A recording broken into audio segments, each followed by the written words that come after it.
నమస్తే అండి, నా పేరు డాక్టర్ ప్రవీణ్. ఈరోజు ఊబకాయం గురించి అంటే ఒబిసిటీ దీని గురించి మనం కొన్ని విషయాలు తెలుసుకుందాం. దాన్ని ఎట్లా డీల్ చేయాలి, దానికి ఒబిసిటీ బారిన పడిన వాళ్ళు వెయిట్ ఎలా తగ్గించుకోవాలి, వెయిట్ ఎంత ఉంటే హానికరం, బిఎంఐ అంటే ఏంటి, వీటి గురించి కొన్ని మాట్లాడుకుందాం. సో మొట్టమొదటిసారిగా మనం చూస్తే ఫస్ట్ బిఎంఐ అనేది మన హైట్ వెయిట్ మీద మనం క్యాలిక్యులేట్ చేసుకోవచ్చు. ఈవెన్ మీరు గూగుల్లోకి లాగిన్ అయినా కూడా సింపుల్గా బిఎంఐ అనేది క్యాలిక్యులేట్ చేసుకుంటే మన బిఎంఐ బేసిస్ మీద మన వెయిట్ ఏంటి, అసలు మనం హెల్దీగా ఉన్నామా లేవా అనేది తెలుసుకోవచ్చు. సో మన ఈ బిఎంఐ అనేది క్యాలిక్యులేషన్కి ఫస్ట్ మీ హైట్ ఇన్ సెంటీమీటర్స్ ఒకటి, ఆ తర్వాత మీ వెయిట్ ఇన్ కేజీస్, దీని బేస్ మీద క్యాలిక్యులేట్ చేయాలి. మనందరం సౌత్ ఏషియన్స్ కిందకు వస్తాం, ఇండియన్స్ అందరం సౌత్ ఏషియన్స్ కింద.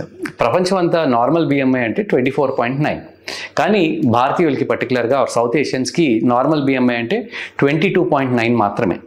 సో సుమారుగా రఫ్గా మీరు తెలుసుకోవాలనుకుంటే, మీరు ఒకవేళ 175 సెంటీమీటర్ల హైట్ ఉన్నారనుకోండి, సుమారుగా మీ వెయిట్ రఫ్గా -100 చేసుకోవాలి. 175 - 100 చేసుకుంటే that is the maximum wait మీరు ఉండగలిగేది. అంటే 75 kgs కంటే దాటి ఉండకూడదు. It's a rough calculation. But దీనికన్నా కూడా బెటర్ క్యాలిక్యులేషన్ మనం చేసుకోవాలి బిఎంఐ గురించి సంబంధించింది అనుకుంటే, అప్పుడు మీ వెయిట్ హైట్ బేసిస్ మీద గూగుల్లో సింపుల్గా క్యాలిక్యులేట్ చేసుకుంటే మీ బిఎంఐ 22.9 కంటే తక్కువగా ఉండాలి. సో భారతీయుల్లో మనం ఒకవేళ 100 మందిలో మనం బిఎంఐ చెక్ చేసుకున్నాం అంటే 80% మంది 22.9 కింద వచ్చే అవకాశాలే లేవు. మిగతా వాళ్ళు కొంతమంది 24.9 వరకు వస్తారు, కానీ 24.9 అనేది నార్మల్ బిఎంఐ కాదు. అండ్ మిగతా వాళ్ళు ఆల్మోస్ట్ 80% వాళ్ళందరూ అబౌట్ 24.9 ఉంటారు. సో మన అందరం ఏంటంటే ఒబిసిటీ కేటగిరీలో, ఒబీస్ కేటగిరీలో పడతాం అన్నమాట.